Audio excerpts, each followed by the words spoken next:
Anakku menjual apartemenku senilai 15 miliar rupiah tanpa memberitahuku. Lalu dia memberiku uang 1 juta rupiah dan berkata, "Pergilah sewa sebuah kamar di tempat kumuh di pinggiran kota." Aku tertawa.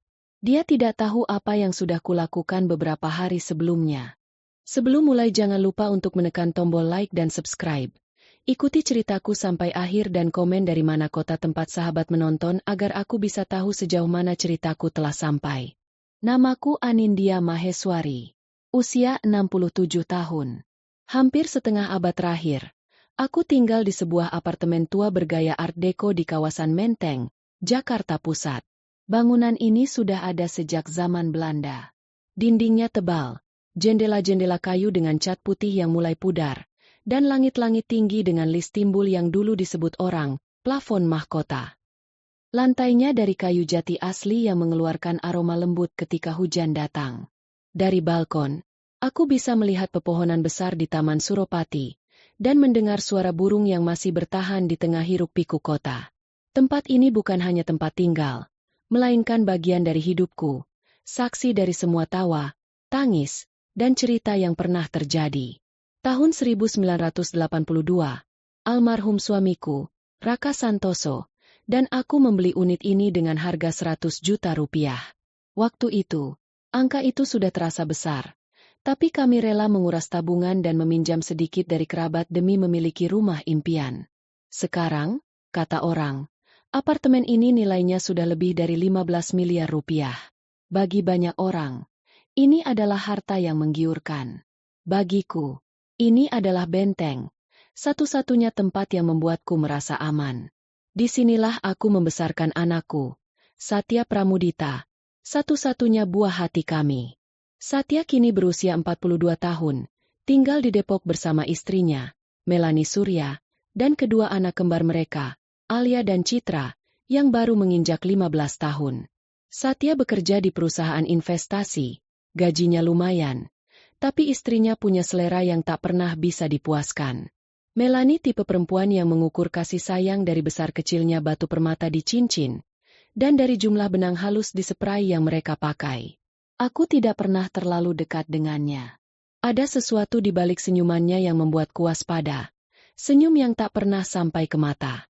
Beberapa tahun terakhir, aku melihat rumah tangga mereka mulai goyah bukan karena pertengkaran besar, tapi karena tekanan keuangan yang makin terasa.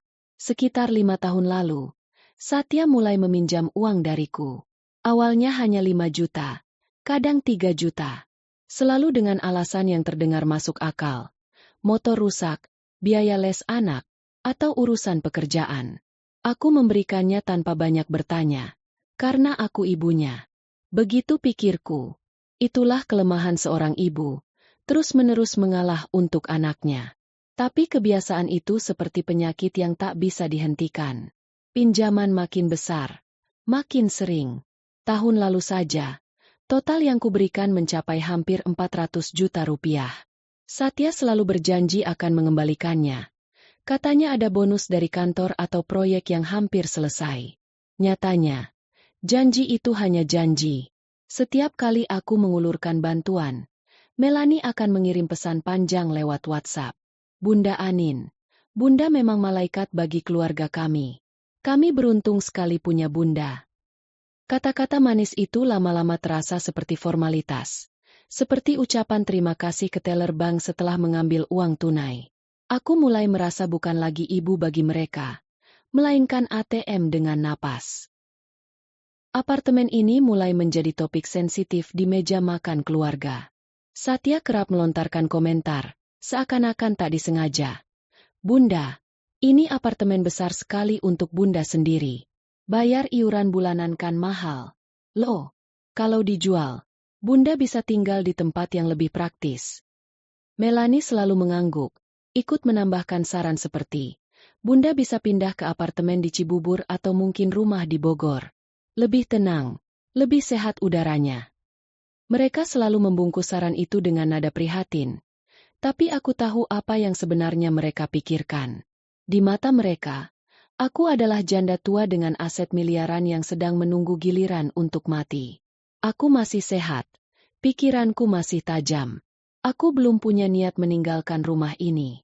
Aku selalu berkata pada diriku sendiri, aku akan tinggal di sini sampai tubuhku dibawa pergi di dalam kain jenazah. Tapi musim hujan tahun lalu, sesuatu berubah. Tekanan dari Satya dan Melanie semakin nyata. Melanie mulai sering, kebetulan, mampir ke apartemen. Katanya baru pulang dari acara di pusat kota, membawakan bubur ayam atau sup buntut.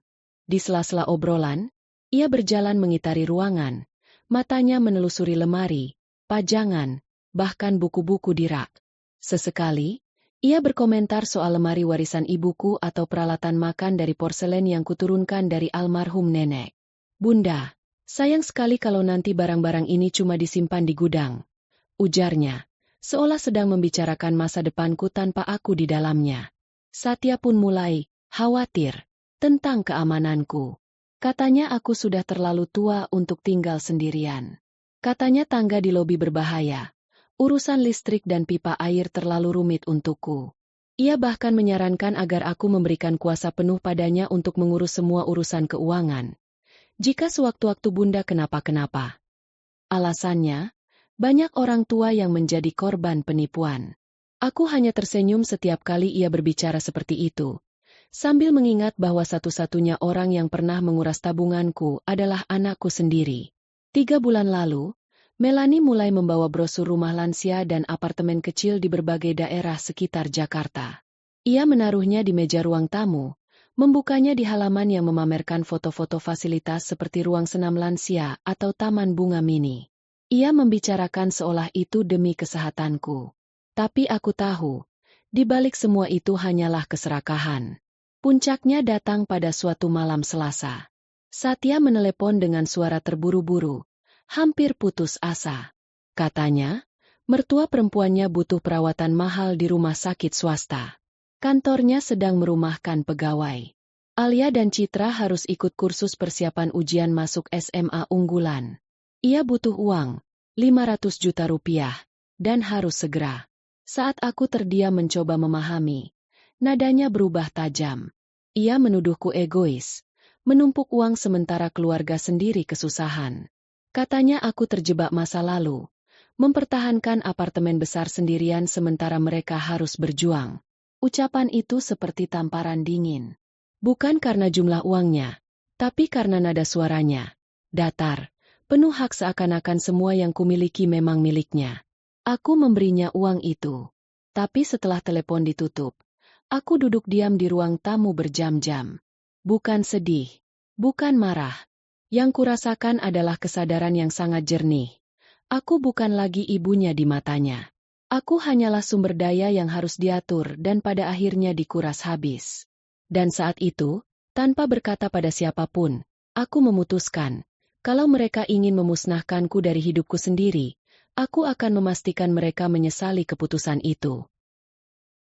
Sejak percakapan malam itu, aku mulai memperhatikan hal-hal yang sebelumnya kuabaikan. Satya dan Melanie, yang biasanya jarang datang kecuali saat hari raya atau ulang tahun, kini sering mampir ke apartemen. Awalnya aku mengira itu bentuk perhatian mereka. Melanie akan datang membawa bakwan goreng atau getuk, sambil berkata bahwa ia khawatir aku jarang makan makanan bergizi. Ia duduk di ruang tamu sambil memandangi sekeliling. Jemarinya menyusuri ukiran kursi kayu jati peninggalan mertuaku, atau memegang piring keramik Tiongkok yang diwariskan nenekku. Bunda, piring ini harganya pasti mahal sekali. Kalau dijual, hasilnya bisa untuk biaya sekolah cucu-cucu, ujarnya suatu kali, sambil tersenyum lebar. Aku hanya menjawab dengan anggukan singkat, pura-pura tidak mengerti maksudnya. Aku melihat perubahan pada Satya juga. Kalau dulu ia jarang bicara panjang lebar soal urusan rumahku, kini ia mulai banyak bertanya tentang syarat dan ketentuan dari pengurus apartemen jika ada pergantian pemilik, tentang apakah aku punya surat wasiat, tentang siapa saja yang tercatat sebagai ahli waris. Pertanyaan-pertanyaan itu ia sampaikan seolah sambil lalu, tapi nada suaranya penuh perhitungan. Perasaanku makin tidak tenang ketika aku melihat Melanie diam-diam memotret beberapa ruangan di apartemenku dengan ponselnya.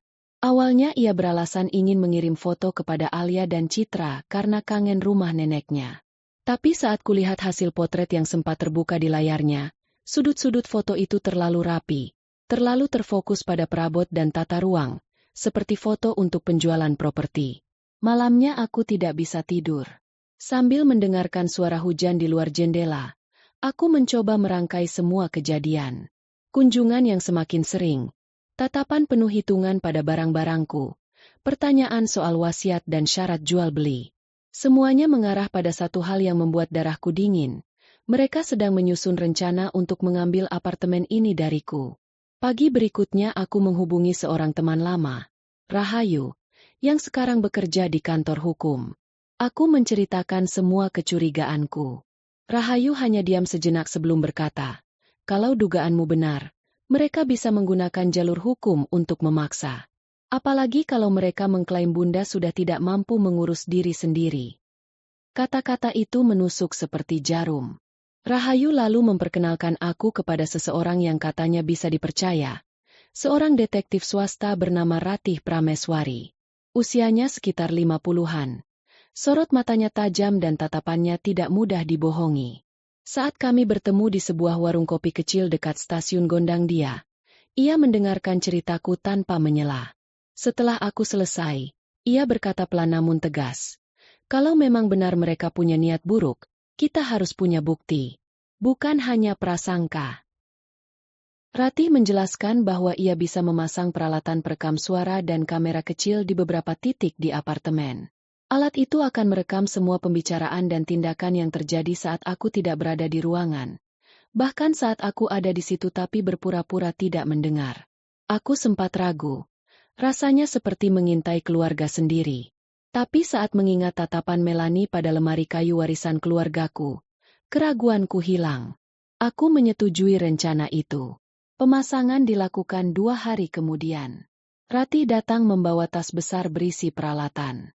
Ia bekerja cepat, menyembunyikan kamera seukuran kancing di rak buku, di sudut ruang tamu, dan bahkan di hiasan dinding yang jarang disentuh. Alat perekam suara dipasang di bawah meja makan dan di ruang keluarga. Semua disambungkan ke sebuah perangkat penyimpanan yang hanya Ratih yang bisa akses. Tidak perlu menunggu lama untuk mendapatkan hasil. 2 minggu setelahnya, Satya menelepon, mengajakku makan malam bersama di apartemen. Katanya, ia ingin membawa Melanie dan anak-anak. Aku setuju, berpikir ini kesempatan bagus untuk melihat mereka beraksi. Malam itu aku memasak kesukaan Satya, semur daging dengan kentang, sambal goreng ati, dan sayur asem. Alia dan Citra terlihat senang. Mereka bercerita tentang sekolah, teman-teman, dan rencana pentas seni mereka. Tapi di sela keceriaan itu, aku melihat Satya mondar-mandir memotret ruangan, memeriksa sudut-sudut apartemen sambil pura-pura kagum pada perabotan lama. Melanie, sementara itu, menanyai aku soal rutinitas sehari-hari. Apakah aku sering lupa mematikan kompor?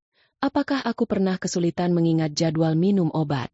Pertanyaannya terdengar seperti obrolan ringan, tapi setiap kata seperti jarum yang menusuk kesadaranku. Mereka sedang mengumpulkan bukti untuk membangun cerita bahwa aku sudah pikun dan tidak layak mengurus diri sendiri. Setelah mereka pulang, Ratih datang malam itu juga untuk mengambil rekaman. Kami duduk di ruang makan sambil memutar ulang percakapan yang terekam. Di situ terdengar jelas suara Melanie berkata pelan, "Kalau kita bisa cepat dapat surat kuasa dan jual apartemen ini, nilainya bisa di atas 15 miliar. Aku sudah lihat iklan. Banyak yang cari unit di sini." Lalu suara Satya menjawab, "Tunggu dulu, kita harus amankan perwaliannya. Begitu ada surat dokter yang bilang dia nggak cakap lagi, kita bisa ambil alih semuanya." Mendengar itu, ada sesuatu di dalam diriku yang retak. Bukan lagi rasa sedih atau kecewa, melainkan sesuatu yang lebih dingin. Saat itu aku tahu, aku tidak sedang berhadapan dengan anak dan menantu, tapi dengan 2 orang yang melihatku sebagai rintangan yang harus disingkirkan. Dan aku memutuskan, kalau mereka mau bermain licik, aku akan membalas dengan cara yang tidak pernah mereka duga. Sejak malam ketika aku mendengar sendiri rekaman suara mereka, pandanganku terhadap Satya dan Melanie berubah total. Setiap kali mereka tersenyum atau berbicara manis di depanku, Yang kulihat hanyalah lapisan tipis kepura-puraan yang menutupi kerak-kerak serakah di hati mereka. Aku mulai memperhatikan lebih tajam. Gerakan tangan Satya saat ia menyentuh meja. Tatapan mata Melanie yang menyapu seisi ruangan seperti sedang menghitung harga perabot satu persatu. Beberapa hari kemudian, permainan mereka semakin terang-terangan. Melanie datang tanpa memberi kabar sebelumnya. Membawa semangkuk sop buntut. Katanya, "Bunda makan yang bergizi ya, biar nggak gampang sakit." Tapi begitu ia masuk, ia langsung mengelilingi ruang tamu. Ia menunjuk kerusakan kecil di plafon dekat balkon, lalu berkata, "Ini sudah mulai rusak. Bunda kan sendirian. Nanti kalau plafon jatuh bisa bahaya." Ia memotret bagian yang rusak itu. Setelah itu, ia masuk ke kamar tamu dan membuka lemari. Melihat tumpukan kain batik warisan ibuku, ia tersenyum miring. "Sayang sekali kalau batik ini cuma disimpan. Bisa dijual mahal, Bunda." Beberapa hari berikutnya, giliran Satya yang datang. Ia membawa map berisi dokumen. Katanya, "Ini hanya formulir darurat. Surat kuasa untuk memudahkannya mengurus segala urusan jika aku kenapa-kenapa mendadak." Aku pura-pura bingung. "Untuk apa, ya? Bukankah semua urusanku sudah tertib?" Satya mulai menghela napas panjang, seperti menghadapi anak kecil yang keras kepala. "Bunda nggak paham. Ini penting. Banyak orang tua yang jadi korban penipuan. Kalau ada aku yang mengurus, semua aman." Ia mengeluarkan bolpoin, menaruh dokumen itu di depanku. Aku melihat sekilas. Ada surat kuasa penuh untuk mengelola harta dan aset. Tanganku pura-pura gemetar saat memegangnya. "Satya, Bunda harus baca dulu pelan-pelan. Mata Bunda lagi buram, kacamatanya entah di mana." Jawabku. Satya tersenyum tipis, tapi matanya jelas kesal. Ia tahu aku sedang mengulur waktu. Ratih menyarankan agar aku tetap berperan sebagai perempuan tua yang mudah diarahkan. Biarkan mereka merasa unggul. Kesombongan itu akan membuat mereka ceroboh. Katanya waktu kami bertemu di warung kopi yang sama. Aku mengangguk. Walaupun di dalam hati amarahku sudah seperti air panas mendidih. Beberapa minggu kemudian, aku kembali mendapat bukti dari rekaman. Suara Satya terdengar berkata, "Dr. Rizal Karim sudah siap kapan saja untuk periksa Bunda." Satu kali pemeriksaan, langsung kita dapat surat keterangan tidak mampu mengurus diri. Dia utang budi sama aku di klub golf. Jadi dia mau bantu. Melanie menimpali, "Kalau sudah dapat itu, kita langsung ajukan perwalian ke pengadilan. Begitu sah, kita bisa jual apartemen. Aku sudah lihat rumah di Bintaro, halamannya luas, cocok untuk kita." Mereka bahkan membicarakan bagaimana cara memberitahu Alia dan Citra jika tiba-tiba aku menghilang dari apartemen. Melanie tertawa kecil, lalu berkata, "Bilang saja Bunda sakit dan harus dirawat di tempat khusus. Lama-lama anak-anak juga lupa." Mendengar kalimat itu dari cucu-cucuku sendiri dibicarakan seperti barang yang bisa dihapus dari kehidupan mereka, membuat hatiku mengeras. Beberapa hari setelah itu, rencana mereka mulai bergerak. Dr. Rizal mulai menghubungiku lewat telepon rumah, mengatakan ia sedang menjalankan program pemeriksaan kesehatan lansia di wilayah Menteng. Ia memintaku membuat janji. Aku menolak dengan sopan. Ia menelpon lagi 2 hari kemudian. Kali ini lebih menekan. "Bunda, penolakan pemeriksaan seperti ini kadang dianggap tanda penurunan kemampuan mengambil keputusan," katanya. Aku tidak menjawab, hanya mengucapkan terima kasih lalu menutup telepon. Sementara itu, Melanie semakin sering datang. Ia menemukan keran di kamar mandi tamu yang menetes, dan berkomentar, "Bunda, kalau hal kecil begini saja tidak bisa diperbaiki, berarti Bunda sudah kesulitan mengurus rumah." Ia menunjuk panci di dapur yang sempat kutinggalkan di atas kompor saat telepon berdering, lalu berkata, "Bayangkan kalau apinya besar, bisa kebakaran." Semua ucapannya penuh nada kepedulian yang memuakan. Jelas diarahkan untuk membuatku terlihat tidak mampu. Satya mulai membawa lebih banyak dokumen, menyebarnya di meja makan seperti seorang guru yang sedang menjelaskan tugas pada murid yang malas. "Ini formulir kontak darurat. Ini kuasa perawatan kesehatan. Ini pengalihan pengelolaan keuangan. Bunda tanda tangan saja. Semua untuk kebaikan Bunda. Aku menggeleng pelan, lalu berkata, biar Bunda pikirkan dulu. Mata Bunda pegal. Nanti saja dibaca. Amarah Satya mulai terlihat. Tangannya mengepal di atas meja. Bunda, jangan membuat semuanya jadi sulit. Kami ini mau membantu, bukan merugikan. Aku tersenyum samar, berusaha menutup rasa puas yang mulai muncul, karena aku tahu setiap tekanan yang mereka lakukan hanya menambah tali yang akan menjerat mereka sendiri. Rekaman demi rekaman yang Ratih kumpulkan membentuk gambaran yang lengkap. Rencana mereka, langkah-langkahnya, bahkan tanggal perkiraan mereka memindahkan aku ke panti lansia. Melani sudah mencari tempat di pinggiran kota, jauh dari kerabat dan teman-temanku. Supaya nggak ada yang datang-datang menanyakan macam-macam, katanya dalam rekaman. Malam itu, setelah Ratih memutar semua bukti, aku duduk terdiam. Tidak ada air mata. Tidak ada lagi rasa kasihan. Yang ada hanyalah keputusan yang semakin kokoh. Mereka ingin mencuri hidupku, maka aku akan memastikan mereka membayar mahal untuk itu. Sangat mahal. Aku tahu, untuk menghadapi Satya dan Melani, aku tidak boleh bergerak dengan emosi. Aku harus bermain seperti mereka bermain. Diam-diam, penuh perhitungan, dan memanfaatkan kelemahan mereka sendiri. Dan kelemahan terbesar mereka adalah keserakahan yang menutup akal sehat. Ratih sudah menyiapkan rencana. Semua bukti yang dikumpulkan sudah cukup untuk membuat mereka terpojok. Tapi ia menyarankan agar kita tidak langsung menyerang. Kita buat mereka merasa menang dulu, ucapnya. Biar mereka masuk lebih dalam, sehingga ketika waktunya tiba, mereka terjebak dan tidak bisa keluar. Aku mulai memainkan peran baru. Perempuan tua yang mulai lelah berdebat dan menyerah pada tekanan anak dan menantunya.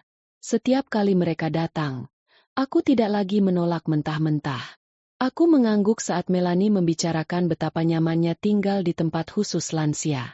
Aku mendengarkan Satya menjelaskan keuntungan jika ia mengurus semua asetku. Kadang aku pura-pura lupa hal yang baru saja dibicarakan, lalu memintanya mengulang. Semua itu kulakukan agar mereka percaya bahwa aku mulai goyah. Sampai suatu sore, aku mengundang mereka makan malam di apartemen. Aku menata meja dengan rapi, menyajikan gulai ayam kesukaan Satya dan sambal terasi yang selalu ia puji di masa lalu. Melani datang membawa senyum manis, memuji wangi masakan. Alia dan Citra ikut, dan untuk sesaat, suasana seperti keluarga biasa. Tapi aku tahu, di balik percakapan ringan, Satya memotret lagi beberapa sudut ruangan, dan Melani mengajakku bicara di dapur tentang rencana pindahan. Bunda, kami sudah menemukan pembeli yang minat. Harganya di atas pasaran. Uangnya cukup untuk Bunda hidup nyaman sampai akhir hayat, kata Melani sambil mengaduk-aduk sup di panci. Aku mengangguk pelan, berpura-pura terharu. Kalau memang itu yang terbaik, ucapku lirih. Wajah Melani langsung berbinar. Beberapa hari kemudian, Satya datang membawa seorang lelaki bernama Fahri Wibowo, yang katanya agen properti khusus menjual rumah dan apartemen warisan. Lelaki itu berpakaian rapi. Sikapnya ramah tapi matanya penuh perhitungan. Aku duduk di kursi sambil diam, membiarkan Satya menjelaskan kepada Fahri bahwa aku sudah siap pindah. Kondisinya sudah menurun. Pak, kami ingin cepat. Sebelum beliau berubah pikiran, katanya seolah aku tak ada di situ. Fahri mengangguk, lalu memuji lokasi apartemenku yang strategis. Fahri bilang sudah ada calon pembeli yang sangat berminat. Perusahaan properti bernama Nusantara Properti Investama. Katanya, ingin membayar tunai dan cepat. Harganya menggiurkan, lebih dari 15 miliar. Satya dan Melani tidak bertanya kenapa ada yang mau membayar di atas harga pasar. Mereka hanya saling pandang dan tersenyum. Senyum yang bagiku seperti paku berkarat yang menembus hati. Aku tahu siapa yang sebenarnya ada di balik calon pembeli ini. Ratih telah mengatur semua, bekerja sama dengan seorang mantan penyidik bernama Lukman Hartono, yang mendirikan perusahaan fiktif lengkap dengan kantor sewaan, dokumen sah, dan karyawan sementara yang diberi cerita bahwa mereka sedang membantu penyelidikan. Lelaki yang akan berperan sebagai pembeli, Rudy Rahman, adalah seorang aktor yang piawai memainkan peran pengusaha sukses. Hari demi hari, Satya dan Melanie semakin bersemangat. Mereka mulai berbicara tentang rumah besar di Bintaro yang akan mereka beli, mobil baru yang akan dibayar lunas, bahkan rencana liburan panjang ke Bali setelah urusanku selesai. Mereka tidak sadar setiap kata terekam dengan jelas. Suatu sore, Satya datang membawa lagi tumpukan dokumen. Kali ini ia tampak lebih tergesa-gesa. Bunda, kita harus segera tanda tangan surat kuasa ini. Pembeli sudah siap, tapi mereka mau semua urusan diwakilkan ke aku supaya cepat. Aku pura-pura bingung. Surat kuasa yang mana? Ya? Bukannya kemarin sudah. Ia mulai kesal. Ini beda, Bunda. Ini khusus untuk penjualan. Melanie menimpali dengan nada halus. Bunda kan sering lupa-lupa, makanya Satya saja yang urus. Nanti Bunda pusing. Aku membiarkan mereka menekanku lebih dari 1 jam. Melanie berkali-kali menyentuh tanganku. Satya berkali-kali mengulang bahwa ini demi kebaikanku. Akhirnya aku berpura-pura menyerah. Aku menandatangani dokumen itu di depan mereka. Satya langsung tersenyum puas, memelukku sebentar, lalu memasukkan dokumen ke dalam map. Yang tidak mereka tahu, seminggu sebelumnya aku sudah memindahkan kepemilikan apartemen ini ke dalam perwalian hukum yang tak bisa diubah, dengan pengacara lamaku, Juwita Siregar, sebagai pengurusnya. Surat kuasa yang mereka banggakan itu tidak ada nilainya. Tapi tanda tangan yang kuletakkan malam itu, bersama semua rekaman paksaan yang terekam jelas, justru menjadi bukti bahwa mereka memaksa seseorang yang mereka klaim tidak cakap hukum untuk menandatangani dokumen penting. Itu pelanggaran berat. Ketika mereka pulang malam itu, aku duduk di ruang tamu dalam gelap. Angin malam masuk lewat jendela, membawa suara kendaraan dari jalan di bawah. Aku menutup mata, membiarkan semua rencana yang sudah disusun rapih dan aku berputar kembali di kepalaku. Mereka pikir malam itu mereka menang. Padahal malam itu, tanpa mereka sadari, mereka sudah menjerat leher mereka sendiri. Hari-hari setelah aku menandatangani surat kuasa itu adalah masa yang paling menghibur bagiku. Aku menyaksikan Satya dan Melanie semakin larut dalam bayangan kehidupan baru yang penuh kemewahan. Mereka tampak seperti orang yang sudah memegang kunci surga. Padahal sesungguhnya mereka sedang berdiri di tepi jurang yang mereka gali sendiri. Satya berhenti bekerja. Kepada kantornya ia berkata akan fokus merawat ibunya yang sudah menua. Aku tahu itu hanya alasan untuk menutup niat sebenarnya. Ia yakin uang hasil penjualan apartemen ini akan cukup membuatnya hidup nyaman tanpa perlu bekerja lagi. Melanie mulai berkeliling perumahan di kawasan Bintaro dan BSD, membayar uang tanda jadi untuk rumah besar yang ia incar. Ia bahkan memesan sofa kulit impor, lampu gantung kristal, dan lemari dapur dari bahan marmer. Semuanya dengan uang muka yang diambil dari pinjaman sementara, karena mereka yakin penjualan apartemen akan segera cair. Tak hanya itu, mereka mendaftarkan Alia dan Citra ke sekolah swasta terkenal di Jakarta Selatan, dengan biaya masuk yang hampir setara harga mobil. Alia bercerita padaku dengan wajah berseri-seri, mengira semua ini adalah hadiah dari kerja keras orang tuanya. Sementara aku hanya tersenyum tipis, merasakan perih yang aneh di dada. Bukan karena iba pada Satya atau Melanie, tapi karena aku tahu 2 cucuku yang polos itu kelak akan mengetahui kebenaran yang menyakitkan. Di rumah, Melanie semakin sibuk membuat daftar barang-barang di apartemen yang akan ia ambil. Karpet Persia di ruang tamu itu kita bawa saja. Bunda nggak butuh. Lemari kaca di ruang makan juga, katanya sambil menulis di buku catatannya.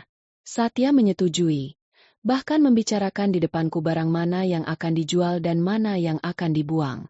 Mereka berbicara seolah aku sudah tidak ada, seolah aku hanyalah nama di selembar sertifikat yang tinggal dicoret. Suatu hari, aku menerima kabar dari Ratih bahwa mereka telah memanggil jasa pindahan. Jadwalnya sudah ditentukan. 1 minggu setelah penutupan penjualan, seluruh barangku akan diangkut keluar. Ratih sudah menghubungi pihak jasa pindahan itu, memperkenalkan diri sebagai kuasa hukumku, dan memberitahu bahwa jika ada pengambilan barang tanpa izin tertulis dariku, itu termasuk pencurian. Pihak jasa pindahan setuju untuk bekerja sama dan akan merekam semua proses jika Satya mencoba memaksa. Sementara itu, calon pembeli yang diperankan Rudy Rahman terus memainkan perannya.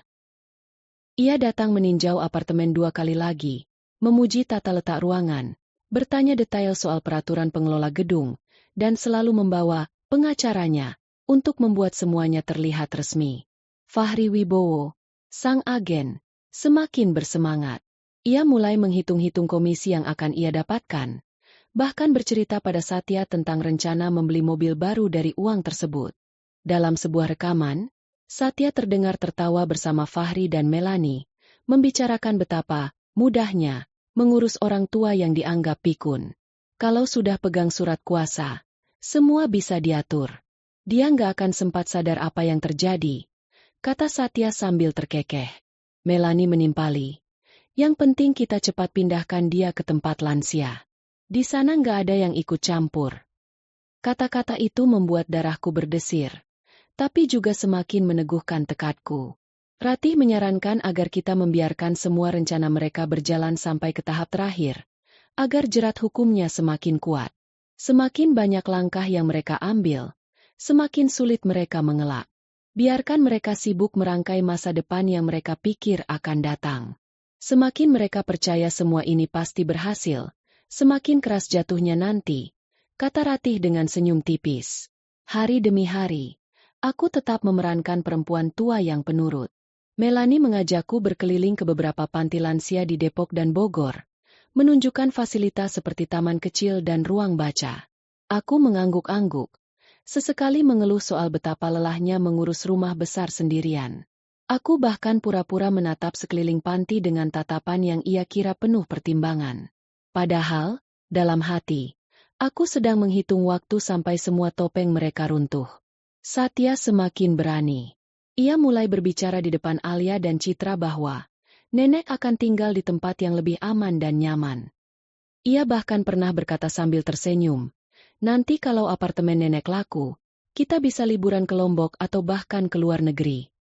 Kedua gadis kecil itu bersorak kegirangan, tak menyadari bahwa kebahagiaan mereka dibangun di atas rencana pengkhianatan terhadap darah daging sendiri.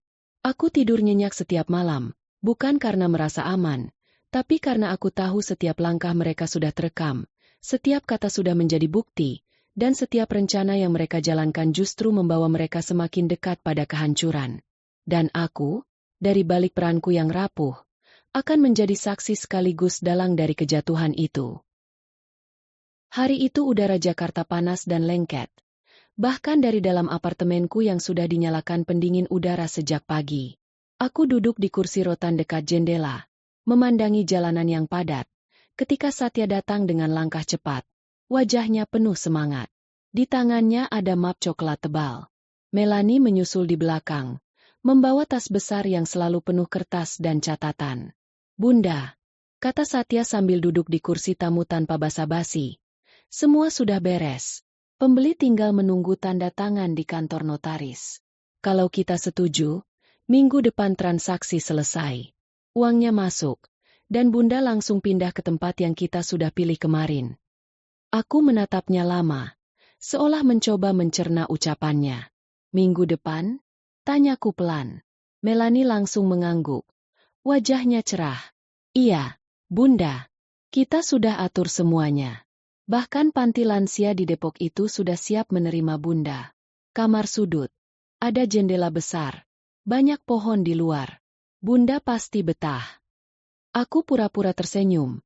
Padahal dalam hati aku membayangkan bagaimana wajah mereka akan berubah ketika tahu semua ini hanyalah jebakan. Kalau memang begitu, baiklah, jawabku pelan, membuat Melani semakin lega.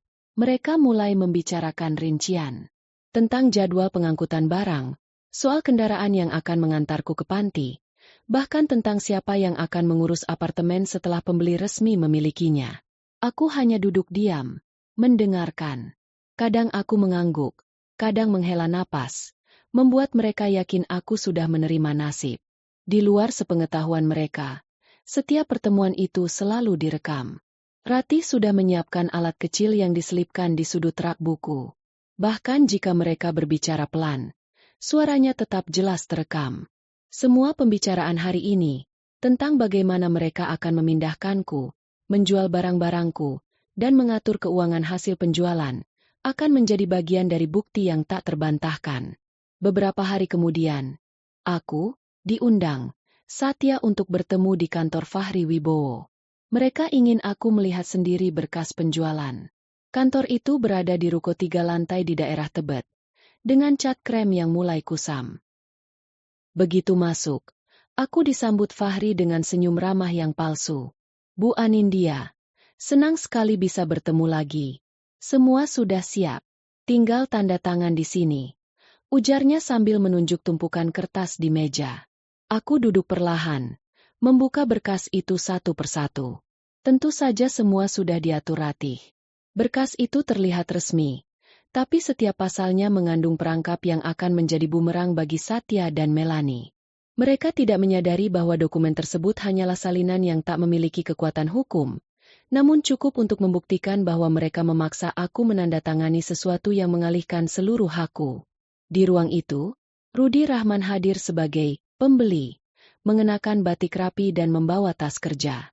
Ia berbicara sopan, memuji apartemenku, lalu berkata, "Kami ingin segera menempati. Lokasinya sangat strategis, cocok untuk keluarga saya." Satya terlihat semakin tak sabar, bahkan sesekali menepuk-nepuk meja kecil di sampingnya. Setelah semuanya dibacakan, aku menatap Satya. Kalau ini sudah pasti baik untuk semua, Bunda tanda tangan. Melanie langsung menggeser bolpoin ke tanganku.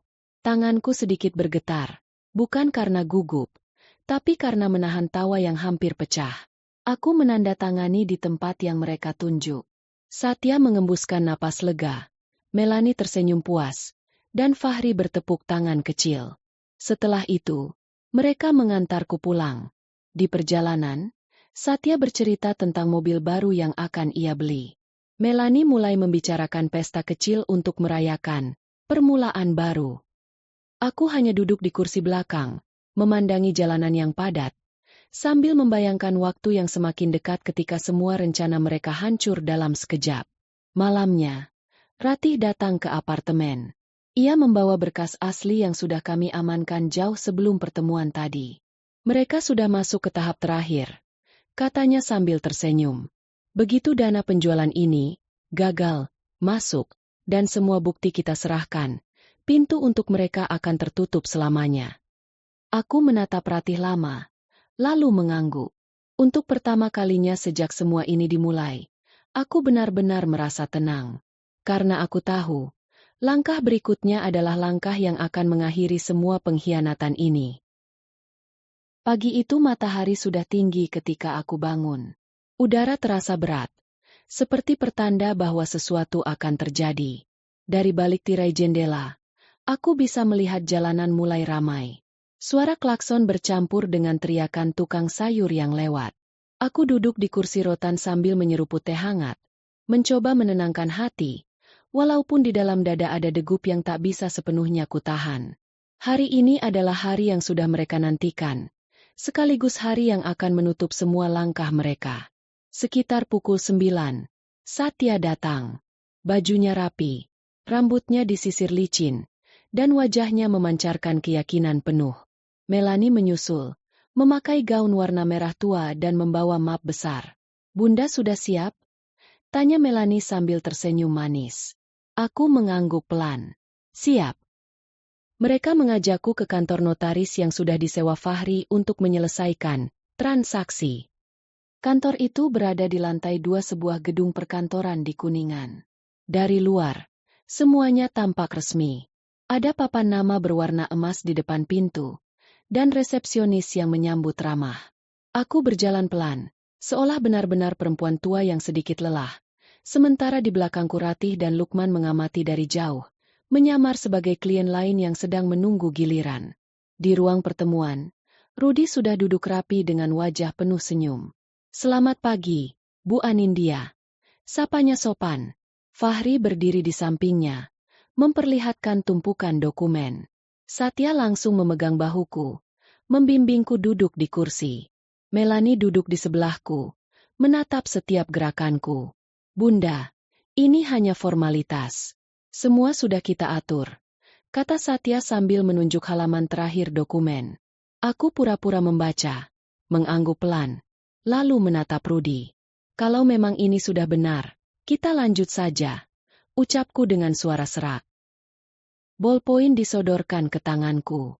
Aku menandatangani di hadapan mereka. Satu demi satu lembaran yang mereka yakini akan mengubah hidup mereka. Satya tersenyum lebar. Melani memegang tanganku sebentar seolah mengucap terima kasih. Fahri bahkan berbisik, "Ibu tidak akan menyesal." Begitu semua selesai, Fahri berkata, "Dana akan ditransfer ke rekening yang sudah Bunda berikan, paling lambat 3 hari kerja." Satya menepuk meja kecil di depannya. "Nah, berarti kita sudah aman." Melani tampak tak sabar. Matanya berbinar-binar seperti anak kecil yang menunggu hadiah. Kami meninggalkan kantor itu menjelang siang. Dalam perjalanan pulang, Satya dan Melani sibuk membicarakan apa yang akan mereka lakukan begitu uang masuk. Satya menyebut rumah di Bintaro yang sudah ia incar. Melani mulai menghitung biaya renovasi. Aku hanya mendengarkan, menatap keluar jendela, melihat Jakarta berdenyut dengan segala hiruk-pikuknya. Sesampainya di apartemen, Satya memberitahuku bahwa besok mereka akan mulai mengemas barang-barangku. Supaya begitu uang masuk, kita bisa langsung pindah, katanya. Aku mengangguk, tersenyum samar. Baiklah. Malamnya, Ratih datang lagi. Ia membawa sebuah map berisi foto dan salinan rekaman dari seluruh proses hari ini. Semua sudah lengkap. Besok kita tinggal tunggu waktu yang tepat untuk membuka semuanya, katanya sambil duduk di sofa. Lukman, yang ikut bersamanya, menambahkan, begitu mereka sadar uang itu tak pernah masuk, semua bukti ini langsung kita serahkan. Aku menatap map itu lama. Isinya bukan hanya kertas dan foto, melainkan akhir dari segala ketakutan yang pernah kutanggung selama berbulan-bulan. Di luar jendela, lampu-lampu kota berkelip, seolah ikut menyaksikan bahwa besok, pintu yang selama ini terbuka untuk pengkhianatan akan tertutup rapat, dan tidak akan pernah lagi terbuka untuk mereka. 3 hari setelah pertemuan di kantor notaris itu, udara di apartemenku terasa berbeda. Ada ketegangan yang menggantung di setiap sudut. Seolah tembok-tembok ini tahu bahwa sesuatu yang besar akan terjadi.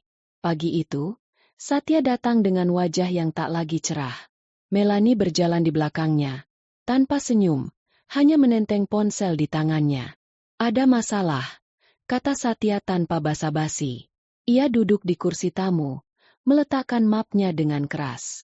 Fahri bilang uang dari pembeli belum masuk ke rekening. Katanya ada kendala teknis. Padahal semua surat sudah ditandatangani. Aku memandangnya, pura-pura terkejut. Kenapa bisa begitu? Bukannya semua sudah pasti? Tanyaku dengan suara datar. Melani menghela napas, duduk di samping Satya. Itu dia, Bunda. Katanya bank pembeli minta waktu tambahan. Tapi Fahri jamin minggu depan sudah beres. Minggu berikutnya datang, dan kabar yang sama kembali diucapkan. Bank masih proses. Ada dokumen yang kurang.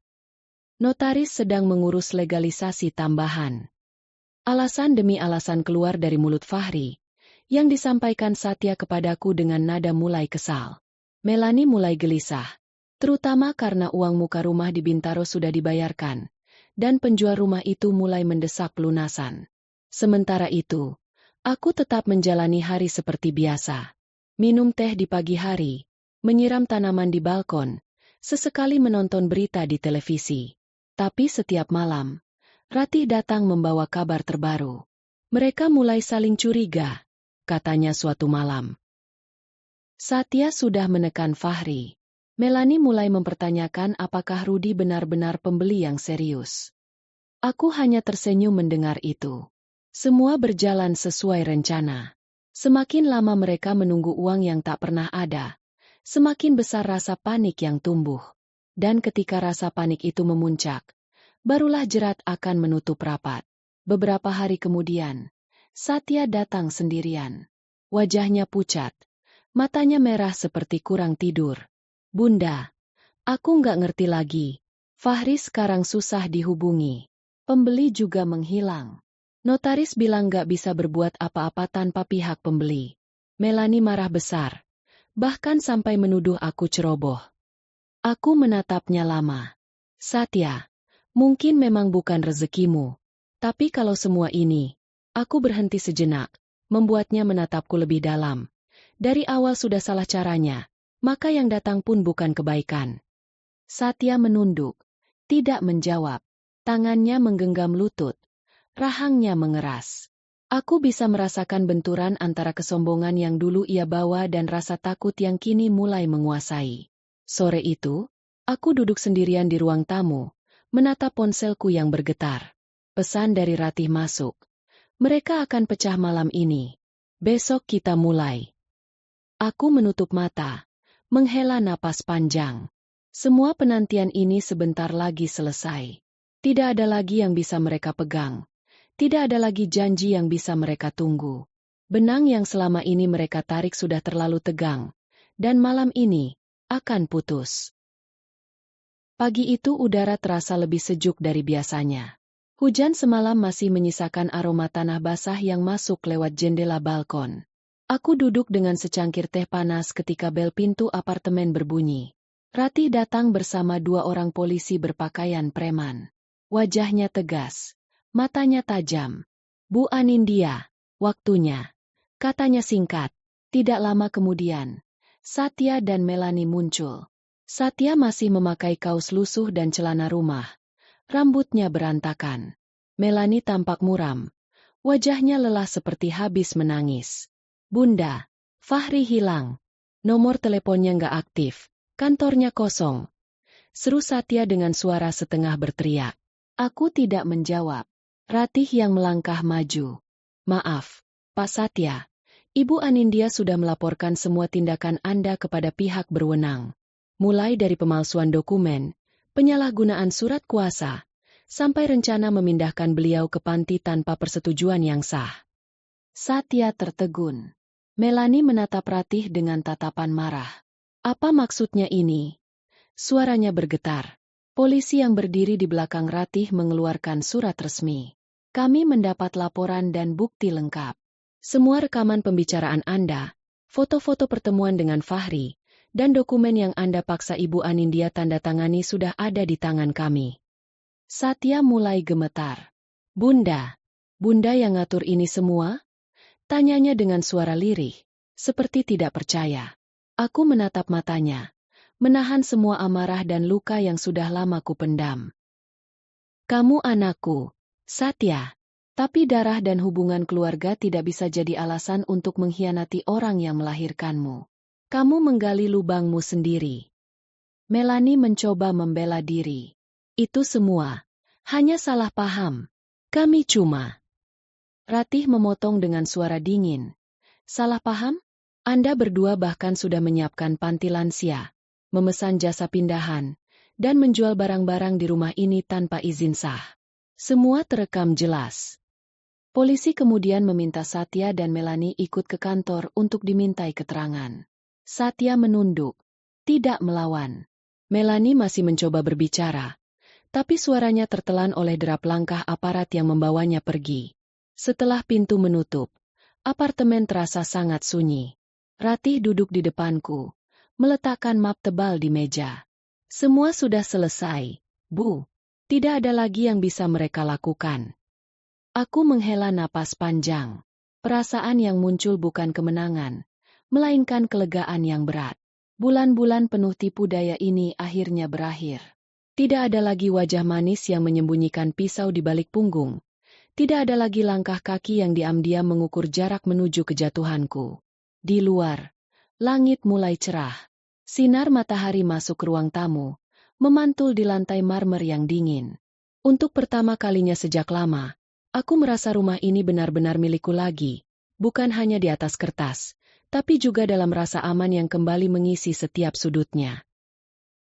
Hari-hari setelah Satya dan Melani dibawa polisi terasa begitu berbeda.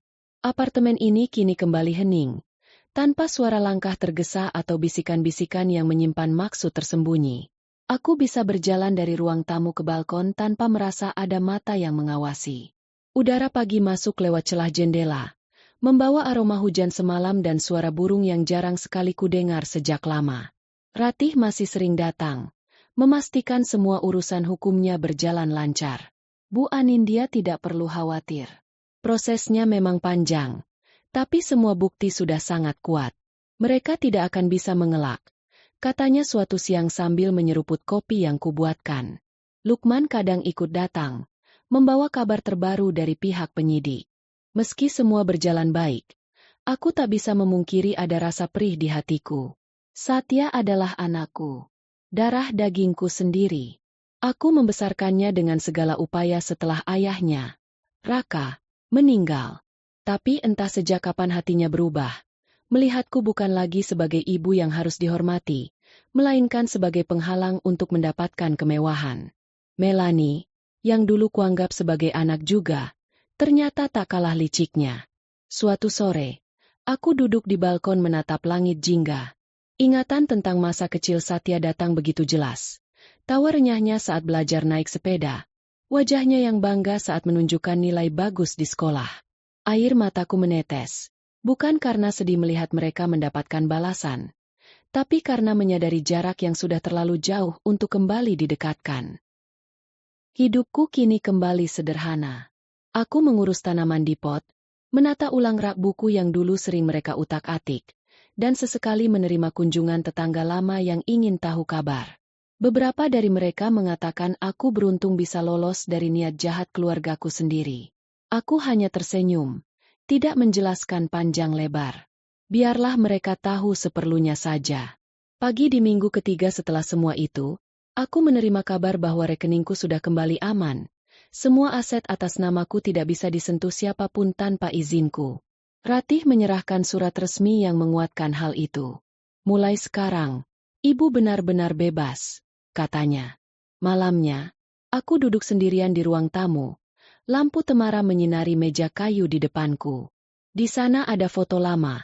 Aku, Raka suamiku, dan Satya kecil, masih tersenyum tanpa beban.